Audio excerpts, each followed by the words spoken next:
Viewers আসসালামু আলাইকুম। আমি ডক্টর নুসরাত জাহান দৃষ্টি কাজ করছি ক্লিনিক্যাল সোশ্যাল ওয়ার্কার এবং সেক্সুয়াল হেলথ এডুকেটর হিসেবে আমার verified YouTube channel sex edu with doctor দৃষ্টির সাথেই।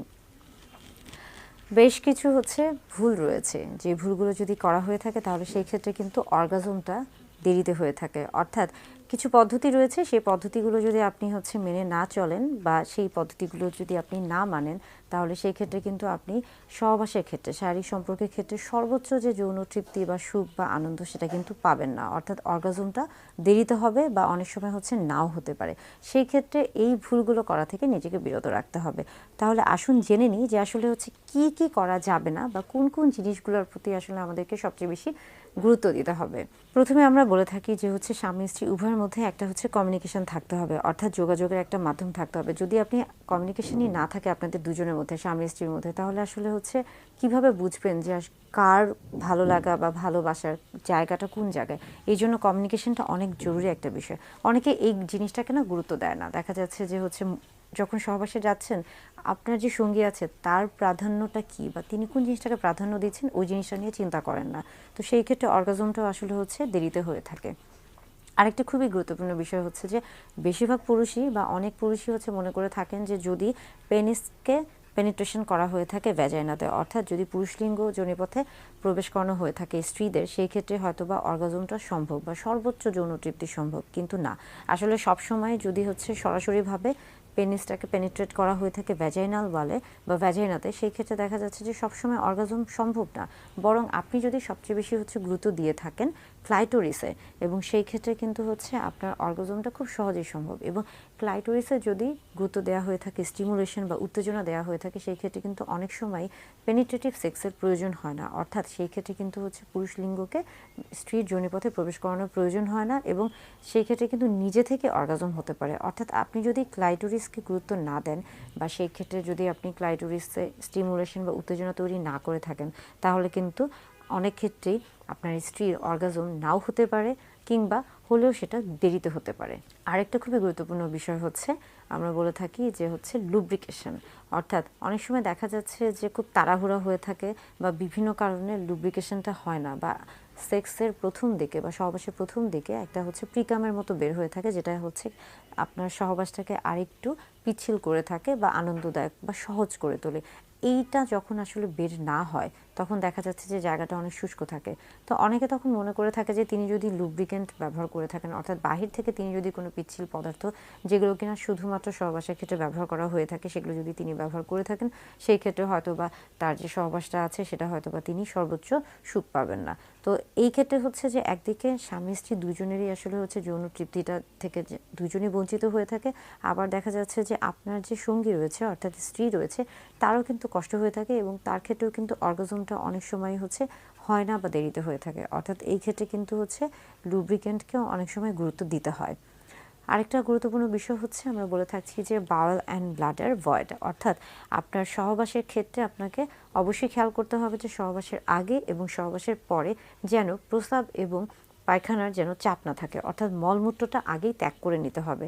যদি মনে করে থাকেন যে কিছুক্ষণের মধ্যেই হয়তো বা মলমূত্রের একটা চাপ আসতে পারে, সেই ক্ষেত্রে অবশ্যই আগে সেটাকে পরিষ্কার করে আসতে হবে, খালি করে আসতে হবে, তারপরে সহবাসে লিপ্ত হতে হবে। কেননা পেলভিক যে ক্যাভিটি রয়েছে, আমরা বলে থাকি যে শ্রোণীচক্রে যে পেলভিক অর্গান বা এই যে আমাদের যৌনাঙ্গর যে অঙ্গ প্রত্যঙ্গগুলো রয়েছে, এগুলো কিন্তু খুবই পাতলা একটা স্তরে স্তরে সাজানো থাকে, বিন্যাস করা থাকে, এবং যখন একটা জিনিসের চাপ পড়ে তখন কিন্তু প্রত্যেকটা জিনিসে চাপ পড়ছে।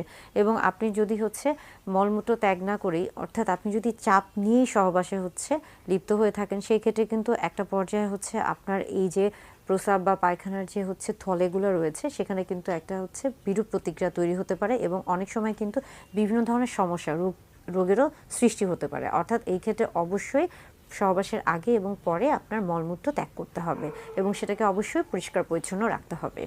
আরেকটি গুরুত্বপূর্ণ বিষয় আমরা বলে থাকি যে আপনি যদি এই বিষয়গুলোকে গুরুত্ব না দিয়ে থাকেন, সেই ক্ষেত্রে কিন্তু অর্গাজমটা দেরিতে হয়ে থাকে, এবং সেটা মূলত অনেকে মনে করে থাকেন যে মাস্টারবেড বা হস্তমৈথুনটা শুধুমাত্র হয়তো বা একা একা করতে হয়। কিন্তু অনেক সময় কিন্তু আপনি চাইলে সহবাসের সময়, অর্থাৎ স্বামী স্ত্রী যখন একসাথে আছেন, তখন কিন্তু চাইলে একজন আরেকজনের ক্ষেত্রে এই মাস্টারবেশনে সাহায্য করতে পারেন। সেটা কিন্তু খুব একটা যে হচ্ছে খারাপ কিছু সেটাও না, বরং হচ্ছে যে এটা আপনাদের দুজনের যৌন তৃপ্তি বা আনন্দটাকে আরও বেশি হচ্ছে ত্বরান্বিত করবে বা একটা সহায়ক ভূমিকা হিসেবে পালন করে থাকবে।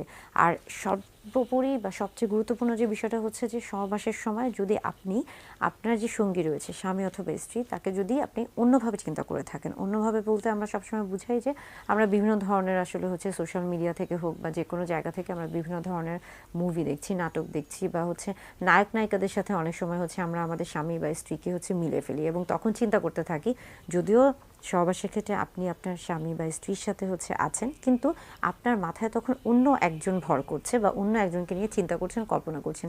সেই ক্ষেত্রেও কিন্তু আপনি হচ্ছে সহজে সেই সহবাসটাকে উপভোগ করতে পারবেন না, এবং আপনার স্ত্রীর ক্ষেত্রেও কিন্তু সেই ক্ষেত্রে বা আপনার স্বামীর ক্ষেত্রেও কিন্তু সেই ক্ষেত্রে অর্গাজমটা দেরিতে হয়ে থাকবে।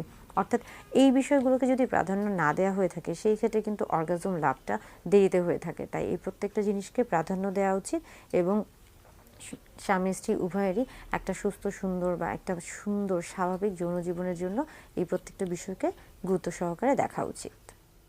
সহবাসের ক্ষেত্রে মূলত হচ্ছে স্ত্রীদের ক্ষেত্রে বা নারী পুরুষ স্বামী স্ত্রী উভয়ের ক্ষেত্রে আসলে বেশ কিছু হচ্ছে সেক্স পজিশন রয়েছে। তবে কোন সেক্স পজিশনে আসলে একজন স্ত্রী বা একজন নারী সবচেয়ে বেশি হচ্ছে যৌন তৃপ্তি লাভ করে থাকে বা অর্গাজম লাভ করে থাকে, এটা নিয়ে অনেকে প্রশ্ন করে থাকেন। 1978 সালে একটি গবেষণা হয়েছিল এবং সেখানে দেখা গেছে যে সবচেয়ে বেশি ব্যবহৃত যে পদ্ধতিটি রয়েছে বা সেক্স পজিশন রয়েছে সেটি হচ্ছে মূলত মিশনারি পজিশন, অর্থাৎ সেখানে হচ্ছে উইমেন অন টপ, অর্থাৎ পুরুষ হচ্ছে উপরে অবস্থান করে থাকে এবং নারী বা স্ত্রী হচ্ছে নিচে অবস্থান করে থাকেন। এটা একটা পদ্ধতি। তবে পরবর্তীতে আরও বেশ কিছু গবেষণা চালানো হয়েছে এবং আস্তে আস্তে দেখা গেছে যে এটা পরবর্তী কয়েক বছর পরে এটা কিন্তু পরিবর্তন হয়ে থাকে এবং এর অবস্থায় বা এর সাথে কিন্তু আরও বেশ কিছু হচ্ছে পজিশন আস্তে আস্তে স্থান নিয়ে থাকে। অর্থাৎ মিশনারি পজিশনটা হচ্ছে সবচেয়ে বেশি ব্যবহৃত এবং সবচেয়ে পুরাতন যে পদ্ধতি সেটাই। তবে এর পাশাপাশি আরও অনেকগুলো পদ্ধতি রয়েছে যে পদ্ধতিগুলো আসলে হচ্ছে বর্তমানে সবার কাছে জনপ্রিয় হয়ে উঠেছে। নারী পুরুষ উভয়ের বিভিন্ন ধরনের সেক্সুয়াল অ্যাক্টিভিটিস বা সেক্সুয়াল যে সমস্যাগুলো রয়েছে সেগুলো নিয়ে আমি মূলত কথা বলে থাকি এবং চেষ্টা করি বিশেষ করে যৌন স্বাস্থ্য যে বিষয়গুলো রয়েছে বা যৌন স্বাস্থ্যের সাথে সম্পর্কিত নিরাপদ যে যৌন শিক্ষাগুলো রয়েছে সেগুলো নিয়ে কথা বলার। অনেকেই আমার কাছে জানতে চান বা অনেকে প্রশ্ন করে থাকেন যে আসলে হচ্ছে পুরুষদের ক্ষেত্রে বা স্বামীদের ক্ষেত্রে দেখা যায় যে মর্নিং ইরেকশন হওয়াটা খুবই স্বাভাবিক হয়ে থাকে, কিন্তু নারী বা স্ত্রীর ক্ষেত্রেও কি মর্নিং ইরেকশন হওয়া সম্ভব বা এটা কি আসলে স্বাভাবিক নাকি অস্বাভাবিক বিষয়? এই জিনিস নিয়ে অনেকেই হচ্ছে বা এই বিষয় নিয়ে আমার কাছে অনেকেই জানতে চেয়েছেন এবং প্রশ্ন করেছেন। সেই বিষয় নিয়ে মূলত আজকে কথা বলবো। আমরা জানি যে পুরুষদের ক্ষেত্রে মর্নিং ইরেকশন খুবই স্বাভাবিক একটি বিষয় এবং অনেক ক্ষেত্রে কিন্তু পুরুষদের ক্ষেত্রে মর্নিং ইরেকশন হওয়াটা স্বাভাবিক এবং স্বাস্থ্যসম্মত। বরং যদি মর্নিং ইরেকশন পুরুষদের ক্ষেত্রে অনেক সময় না হয়ে থাকে তখনই কিন্তু এটা একটা দুশ্চিন্তার বিষয়। তেমনি একইভাবে যেমনি হচ্ছে যেমন দেখা যাচ্ছে যে পুরুষদের ক্ষেত্রে মর্নিং ইরেকশন অনেক ক্ষেত্রে স্বাভাবিক, তেমনি স্ত্রীদের ক্ষেত্রেও বা নারীদের ক্ষেত্রেও মর্নিং ইরেকশন খুবই স্বাভাবিক।